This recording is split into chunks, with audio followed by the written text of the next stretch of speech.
Hi everyone, it's your girl Sukie. Today I'm gonna review 3 tricks on learning Chinese efficiently. I actually talked about this on my Instagram before, Sukie Chinese, but if you haven't followed me there, I'll put the link below.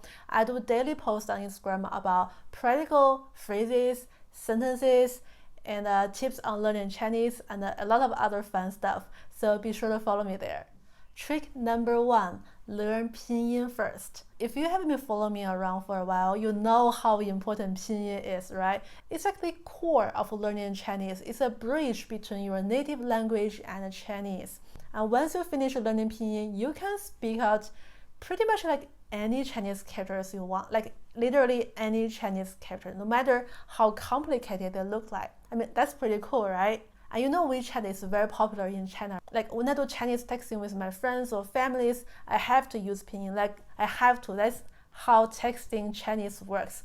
So as you can see, learning Pinyin is like super important. Now let me give you an example. This post is from my Instagram account. 我好想你，我好想你. I miss you so much. 我好想你. Now imagine if you haven't seen those 4 Chinese characters before, but you are very familiar with Chinese pinyin, you can easily speak out their pronunciations. Like for example, the first Chinese character is 我.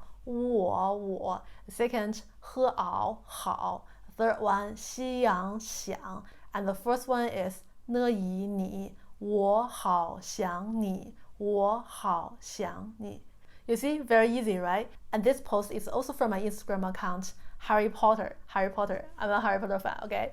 Harry Potter. 喝啊哈，乐意力，波喔波，特特，哈利波特，哈利波特. Very easy, right? This is why I'm saying you have to learn Chinese pinyin first in order to learn Chinese efficiently. Now, if you want to learn Chinese pinyin, I have this course for you. It's a very easy, very straightforward course focused only on Chinese pinyin, the Chinese alphabet. In this course, you'll learn the pronunciation of each Chinese letter, as well as the pronunciation we will combine them together. It's very useful, very straightforward. And currently it's on Easter sale, so the price is very affordable. So if you want to learn Chinese and give pinyin a try, definitely check it out. I'll put the link below. Once you finish learning Pinyin, you can move on to learn the fundamental Chinese characters. You don't need to learn like 10,000 Chinese characters. That's totally not necessary. You only need to learn like a few hundred up to 1,000 and you are all set. Why? Because Chinese characters are like the bricks. You know, once you collect enough number of bricks, you can start building walls or constructions, which are the phrases or sentences. And there are many ways you can learn the fundamental Chinese characters. There are a lot of apps out there, you can definitely check them out. Or if you want a physical book, I have this one for you. This one. I'll put a detailed video here. As you can see, the cover of this book is kind of naive, right? It's actually original design for kids, which makes total sense because the Chinese characters the kids need to learn are definitely for sure the fundamental ones, right? And this book is very handy. As you can see, there is pinyin on each Chinese character, and there is an English explanation, there is an image explanation, and there are also examples of phrases and sentences.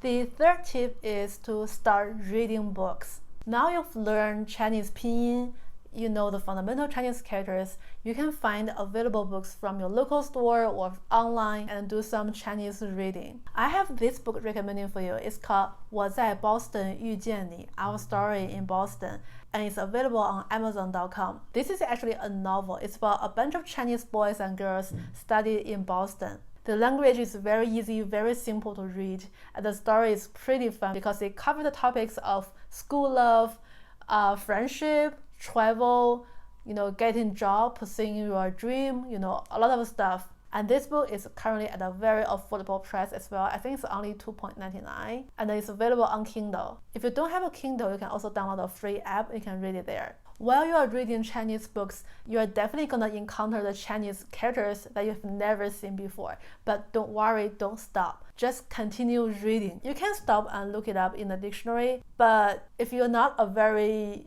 persistent person, you're probably gonna give up before you can finish the book.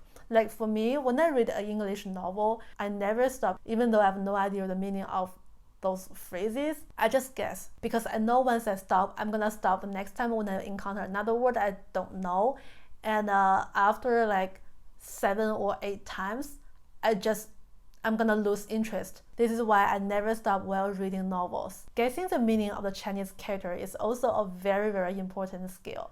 Alright guys, those are my 3 tricks. Thank you very much for watching. My name is Sukie, and I will see you in the next one. Bye!